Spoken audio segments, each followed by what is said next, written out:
Not in our lifetime has a natural disaster in New Zealand killed so many so quickly.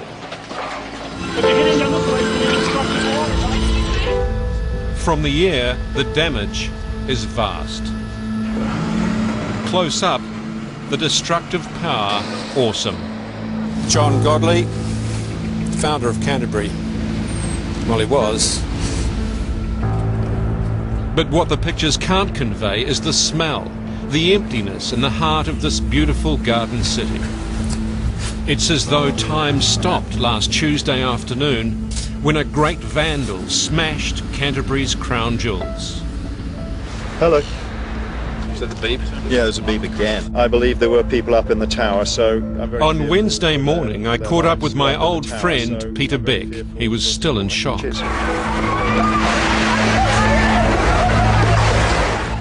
Peter and his staff escaped unharmed.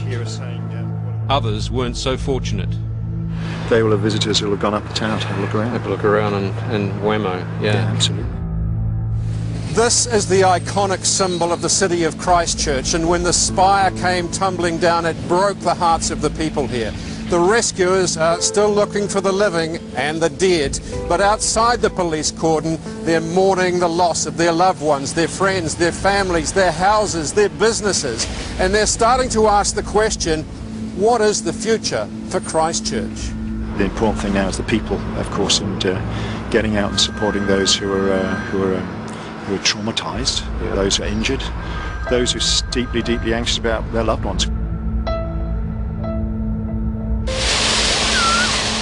By Thursday, it wasn't hard to find traumatised people. I just walked out on my husband yesterday and I love him, but I can't handle it anymore. The whole house, the only dry room we have in the house is our bedroom because the whole house is like this. We can't put furniture outside to dry because the whole section's in liquefaction. The last time one was nothing to this. This is the worst of all. Hands up all those people who haven't had a guts full of earthquakes. What do you reckon? Yeah. People who've simply had enough of living in a quake zone and are leaving. People behind us here, they've gone up country to the daughters. There's an elderly lady there, she moved out yesterday to her daughter or son-in-law's place. Graham Tierson is surrounded by life interrupted. The lady down the back, well, her house is just really munted, and she's gone out to Rangiora with friends. This young couple here with their children just moved out today. And your own house? Well, it's not looking too good, is it? I think that word munted might be the... Yeah, I've got other words for it. I'm not allowed to say that. Out east, whole suburbs are munted. I'm in the older part of Bexley. We've got water and sewerage and liquefaction everywhere, and yeah, the whole street's had it. Was there enough action after the first one, you think, to try and repair things around here? No. I think that would be a consensus, wouldn't it? Yep. And in the older part of Bexley, we're knee-deep in sewerage. Yeah. So how are you getting by, you know? I mean, it's what are your thoughts now if this goes on for a week or so? We're actually moving out today because, I mean, we've got 2 young kids, so we can't stay at home. What about long term? Do you think this suburb can survive, given that we've had 2 big quakes and we don't really know if it's going to stop? I think we're taking it day by day. We're not looking to the future. It's an hour by hour, day by day thing at the moment. People that went through the September earthquake still haven't seen EQC yet, haven't had a visit from them. Bloody shocking. And I'm one of them. Others have already moved permanently. See how high up the mud was along by the security door and the front door and round the edge After of the house. first quake last September, Annette Preen left the home she once loved. Look at it. There's no way that people can live here. We'll have a look at this then. We took her back to see what's happened this time. Thank God I wasn't in there. You know, if I'd have been in there, I think I'd have been a mental institution by now. Only a few of her former neighbours remain, struggling to clean up. You won't believe the liquefaction out the backyard. We're in the middle of pulling out all the carpet. Right. Are you going to stay? Yeah. Yeah. You're a brave one. Well, where am I supposed to go? All my relatives live in the North Island. Yeah, I've got nowhere to go. With all garden and lawn. But, boy, it's really gone for it this time. But can you afford to just walk away from this? Well, we still own the land at the moment, unless the government are going to do the decent thing and say, hey guys, you shouldn't be living in Pacific Park. Here's the money for the land, or EQC. Do they pay out on land? Apparently not. Annette is still waiting for a payout. The home she once loved, near the wetlands, Loved it. Yeah, yeah. is now just a broken shell. I'm over it. I'm mentally shut it out now. Yeah. No, I've done all the grieving for the house, I think. Yeah. But there's anger. Yeah, anger that we're being forced to come back and rebuild in this sort of situation. There is a real sense that this time maybe it's just too hard and people want to pack up and leave. There are others, of course, who want to stay and rebuild, but they're going to have some assurances and some guarantees that simply haven't been forthcoming since the first earthquake. Yeah. Already frustrated by the lack of action, the destruction and the deaths in the city this time are pushing many to breaking point. Down the road here in Bexley, a lot of people have left, and we're told that a lot might not return. Is that what you're hearing? There is a feeling that way now. I live in Bexley myself, and without water, without power, it is very, very hard for people, especially those with children, and I understand why people are leaving. Businesses from this building are fleeing to the safety of low-rise. It's not hard to see why. I'm alive, that's a nice thing. Ross Blacker was on the ground floor of the PGC building. And despite being bashed on the head, he continued to assist. I remember seeing them up there as it helped. By Friday, the man from Marrick was supporting the families of his missing colleagues. We're a very close team, very close indeed. Yeah. I'm going out to see a couple this afternoon, and we just do what we can. If talking is what it is, talking is what it is. While the building was destroyed, most of the businesses in it will not only survive, but are already up and running. Marrick, Perpetual, PGC, they're all staying. We want Christchurch to be our head office, and that continues, that commitment continues. But small businesses will struggle. Many simply won't reopen, others will need support. I don't know how long it will take, but the sense I get is that there's a very strong resolution from people on the ground here and people in government to get in and to act quickly. The floor above PGC housed accountants, Leach and Partners. They're all dead. They're all dead. No one will come out of it. No one will come out of it. And I couldn't believe what I was hearing. At first, Gary Leach was told he'd lost his entire Christchurch staff. But what unfolded over the next day was astounding. There was no way anyone was going to come out of it at all. Fellow Leach director Brett Dudley saw the collapse and felt certain his colleagues were all dead. So basically sat and watched for about 25 minutes, half an hour. Then, incredibly, they began to appear. 3 girls had managed to get their way out the back, so that was a great relief. Glenn White crawled under his desk and waited. They started to chisel in the side of the building to get in to rescue us. Yeah, which took probably another hour or so. Were you injured? A couple of cuts and bruises, nothing too bad. Yeah, so you were incredibly lucky. Very lucky, very lucky. By midnight, 11 of the 12 Leach staff inside had been rescued. Most of your staff appeared alive, except your best friend who was dead. Yep. I describe it like this, I guess. We had 11 miracles. We just couldn't stretch it to 12.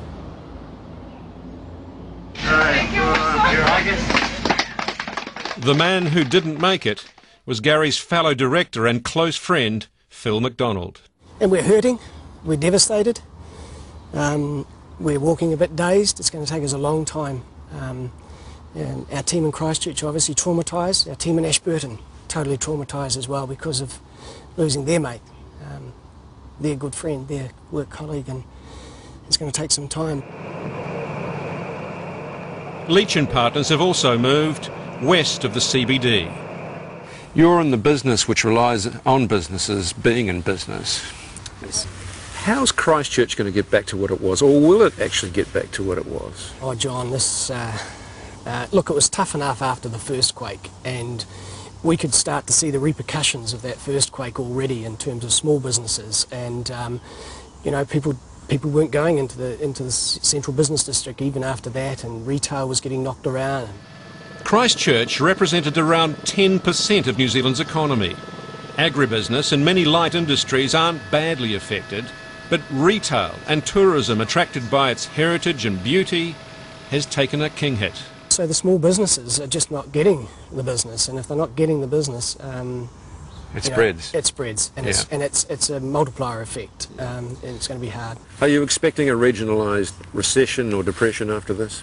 The cash round generation was going to be delayed anyway. Now it's going to be even more delayed, and just how long can people hold on in small businesses, you know, is really it's going to be testing. And I don't see really too much light in terms of any uplift for a minimum of a couple of years. And there's talk already of creating a new low-rise business district further west. We will rebuild. In Christchurch? We will rebuild in Christchurch. Yeah. Christchurch, we have got displaced people in Christchurch, loyal people, people who are hurting right now. They need to know that they have a future, they have an economic future. I'm not so sure they want to go into a high-rise building again. We've seen an amazing Canterbury spirit here, but how do you save small businesses when the owner's also looking after a home that's been destroyed? The bitter pill is that, you know, for your own health, your own family's health and so forth, this one might not be recoverable. And we have to be able to make that call. But we won't do it lightly. We'll work with our clients as long and as hard as we possibly can to make sure that they can survive. Can you see some leaving? Absolutely. Yeah, I think, you know, a lot of them have hung on a long time. It seems to me that one of the big issues is doubt. You know, people will be thinking, maybe this is just the second earthquake of 3 or 4. How do you alleviate that doubt? You can't. Simply can't allay that one, John. Perhaps one of the reasons you stay is family, community, you know, there are emotional reasons to stay. Yes, there are. It's just a damn good place, quite frankly. It's been a damn good place for a very long time. And just like the cathedral spire, it's been down on the mat before. Is there a will to rebuild? Apparently so. I mean, the cathedral is the symbol of the city, so, you know, and it's the icon of the city. And people are talking about we've got to rebuild that place because it's about us. And it may well be, you know, rebuilding the cathedral is also about rebuilding ourselves. It's voice activated. Okay. Okay. Yeah.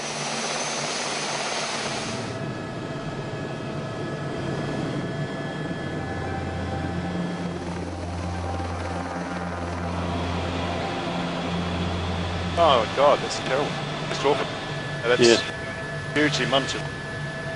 Oh, good God! Well, that's the Baptist Church, Oxford Terrace Baptist Church. I mean, that's very badly damaged in the last quake, and my God, it's totally gone now. It's just amazing, amazing.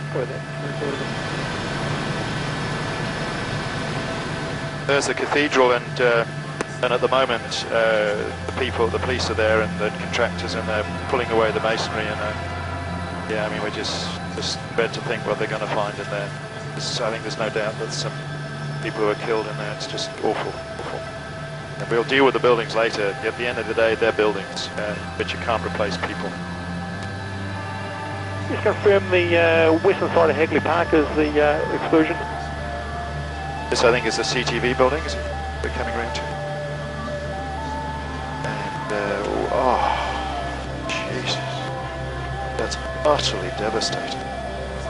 That is absolutely awful. This is an absolute devastating disaster in our city and for our nation. It's just awful. We pray for them.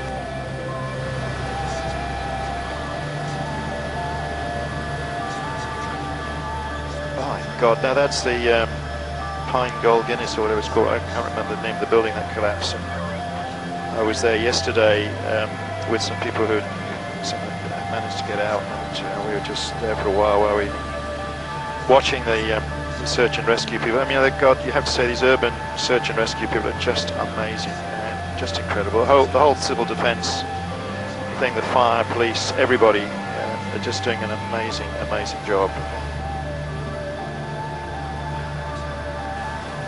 Moving back around the CBD. The place is just, it's like a ghost town really. Wow, look at that. Not sure where that is actually, but it's pretty incredible. I hope there isn't anybody in there. Who knows? I'm sure they're getting to 3, 6, 4 mile finals, 3 wheels. Yeah, I haven't managed to cry yet. I think that's going to happen at some point, I'm sure. But I mean, I think for me, it's just not really hit me yet. Just the complete devastation of people's lives and homes,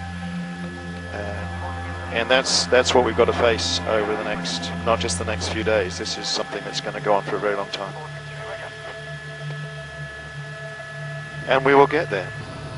We've been getting calls and texts from people all across the world in terms of the cathedral as in a sense it represents for many people the city. It's an icon of the city, and that's what's so tragic about it going down. This is terrible, but the most important thing is the people, and everywhere I'm going, and I know everyone else is saying the same thing. The buildings, well, at the end of the day we can replace them, but you can't replace people. You know, whatever faith we've got, this is a moment for joining hands together and praying for all those who've been killed, all those who mourn, all those who are injured, all those who are deeply anxious about loved ones who are missing at the moment. Pray for all the amazing people who are reaching out to one another to help and support the professionals and just neighbours reaching out to one another across the city. So that's what really this you know, we call it the Canterbury spirit. It's just the human spirit writ large.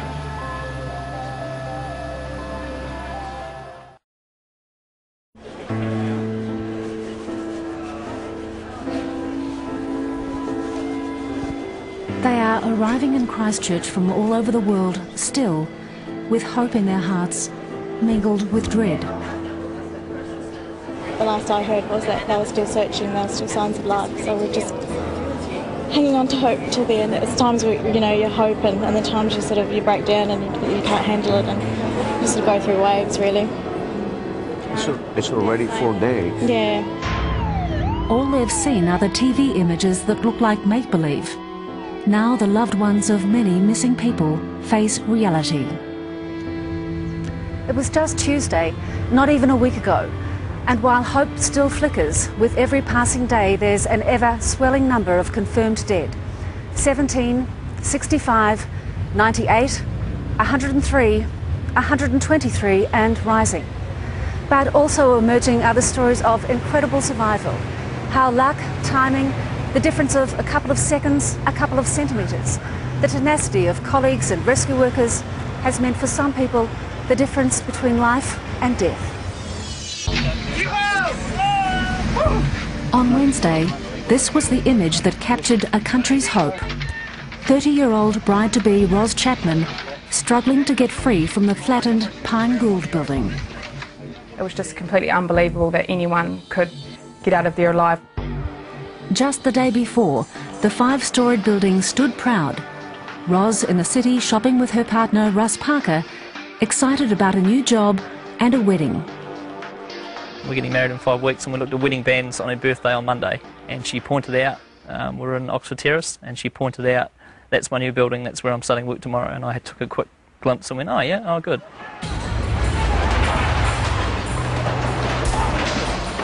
"24 hours and an earthquake later.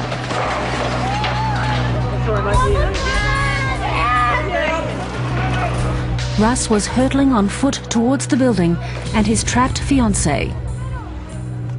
I had to try and dodge the people that weren't letting me in the city. So I got through there and I ran around the corner and it broke my heart really to see what I saw. And I didn't think anyone could be alive in there. How could anyone be alive? It's what we all wondered as these pictures first silenced workplaces up and down the country Tuesday afternoon. Not just the PGC building, but the cathedral, the CTV building, The Press Building. Yeah, no, it was just sort of your average quiet day. And I was Journalist Tim Cronshaw was in his office writing a story for the Press. Actually, I was working on a feature on blueberries of all things. When he was about to experience the biggest